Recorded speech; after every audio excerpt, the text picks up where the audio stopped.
Halloween, la période de l'année où le monde de l'invisible rencontre le nôtre. Le moment parfait pour vous raconter des histoires au coin du feu, à vous en faire glacer le sang. La Côte d'Azur, malgré son soleil chaleureux, n'est pas épargnée d'histoires terrifiantes. Et si derrière ces paysages ensoleillés se cachaient des histoires que le temps n'a jamais réussi à effacer. Partons à la découverte de 3 histoires terrifiantes et paranormales dans la Côte d'Azur. Surplombant la mer Méditerranée, la citadelle Saint-Elmé veille sur la rade depuis près de 5 siècles. Construite en 1554 par le duc de Savoie pour protéger la ville des invasions, elle a tour à tour été forteresse militaire, prison, caserne, avant de devenir aujourd'hui un haut lieu du patrimoine. Mais derrière ces remparts, chargés d'histoire, se cache une partie bien moins connue du grand public. Un lieu dont peu de visiteurs soupçonnent l'existence, une ancienne morgue militaire. Découverte seulement dans les années 2020 lors de travaux, cette section oubliée servait autrefois à entreposer les corps des soldats tombés lors de combats. Toutefois, c'est ce que les experts théorisent. Personne ne sait vraiment à quoi elle servait, ni si elle portait cette fonction.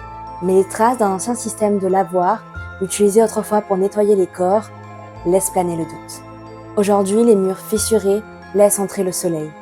Et aussi étonnant que cela puisse paraître, l'ambiance qui s'en dégage n'est pas forcément oppressante. Elle est silencieuse, presque reposante. La nature a repris ses droits, comme si, à travers le temps, ces murs avaient appris à faire la paix avec ce qu'ils avaient vécu. Cependant, en quittant la citadelle, à quelques mètres à peine, une autre ambiance s'y dégage. La rue obscure, creusée dans les remparts de Villefranche-sur-Mer, plonge immédiatement dans une autre époque. Ce passage souterrain, construit au XIIIe siècle, servait de chemin de ronde pour les soldats pour protéger la ville. Plus tard, il devient une rue marchande couverte, puis pendant la Seconde Guerre mondiale, un abri pour les habitants et même un lieu de fête avec des bars et des boîtes fréquentés par les soldats américains. Au fil du temps, la rue obscure devient un véritable décor vivant.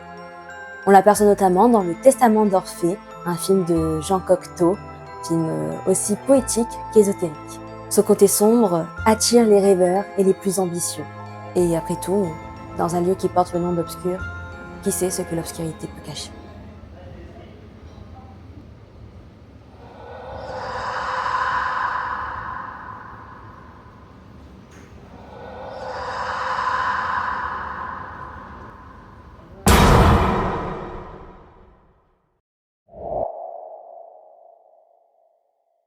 Perchée sur les hauteurs de Nice, la pyramide de Falicon surplombe la grotte des Ratapignata.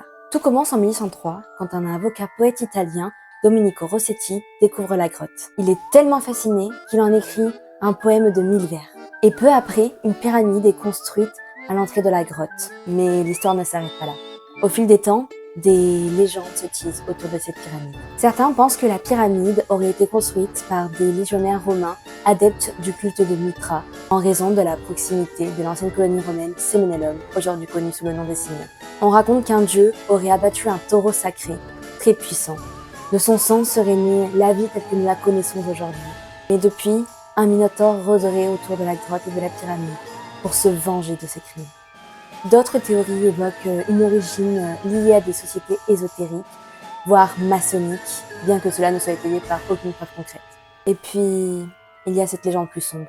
Des moines, dit-on, auraient construit la pyramide pour honorer des démons. Et les jeunes imprudents qui s'y aventuraient ne reviendraient jamais de l'obscurité de la grotte.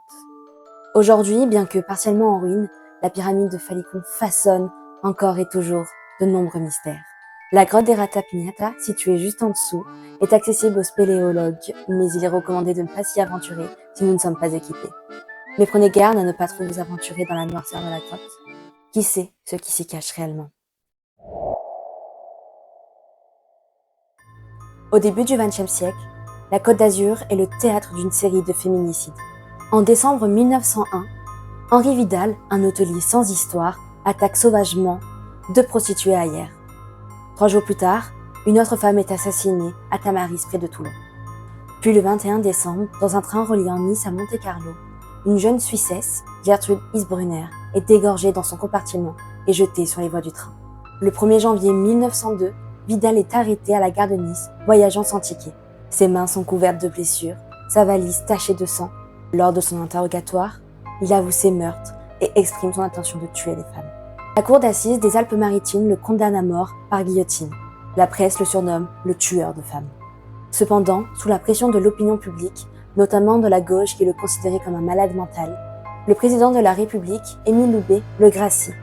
Il est envoyé au bagne, en Guyane, pour des travaux forcés à perpétuité. Dans sa cellule, Henri Vidal rédige ses mémoires, encouragé par des criminologues contemporains, notamment le docteur Alexandre Lacassagne. Il le voit comme l'un de ses cobayes pour ses recherches. Le tueur de femmes se décrit comme aliéné, mais sensible. Il dit que les femmes l'ont fait souffrir toute sa vie, notamment sa mère qui ne se serait pas assez occupée de lui durant son enfance. Le soir d'un de ses crimes, il aurait eu l'idée absolue de tuer la première femme qui se présenterait à lui, que la femme, quelle qu'elle soit, était indigne de vivre et qu'il devrait la supprimer. Henri Vidal ne survivra pas 4 ans à sa captivité. Il meurt en juillet 1906 à 39 ans. Mais sur les rails, entre Beaulieu et Èze, certains disent, lors que des nuits sans lune, l'ombre de ses crimes plane encore. Nous voici à la fin de notre voyage vers les ténèbres de la Côte d'Azur. J'espère que le voyage vous aura effrayé. N'hésitez pas à raconter vos anecdotes paranormales ou terrifiantes en commentaire. Peut-être en ferai-je une prochaine vidéo.